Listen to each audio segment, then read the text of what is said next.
बिस्मिल्लाहिर्रहमानिर्रहीम। अच्छा जी, कुरान मजीद में आगे बयान देखते हैं। आगे कुरान मजीद में बयान है जी शहीद के बारे में। अल्लाह पाक फरमाता है कि शहीद जो है ये सदा ज़िंदा होते हैं।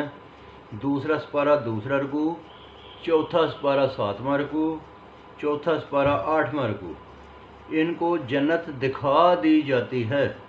26वां सपारा पाँचवां रकू। दुनिया में ही यानी कि जो है ना रूह कब्ज़ होने से पहले पहले जन्नत दिखा दी जाती।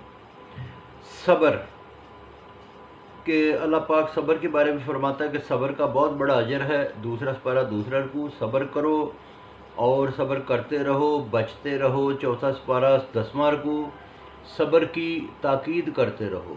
अगर कोई मसला हो किसी को तो उसको कहना चाहिए कि सब्र करो। 30वां सपारा 15वां रकू।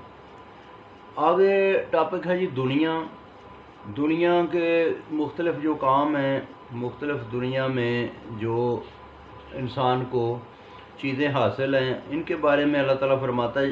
सबसे पहले माल और दौलत के बारे में कि माल औलाद ये इंसान के लिए आजमाइश है। दूसरा सपारा 9वां रकू, तीसरा सपारा 9वां रकू। ये दुनिया जो है ना ये बेफ़ायदा है। इसका आगे फ़ायदा उसी वक्त है जब दुनिया में ज़िंदगी रिसालत मआब सल्लल्लाहु अलैहि वसल्लम की तालीम के मुताबिक गुजारी जाए, वरना ये बेफ़ायदा। दूसरा सपारा चौथा रकू। अगर बंदा सिर्फ दुनिया मांगे कि या अल्लाह मुझे दुनिया ही दे दे, आखिरत पे कुछ भी ना दे, तो ये उसको सिर्फ दुनिया दे दी जाती है।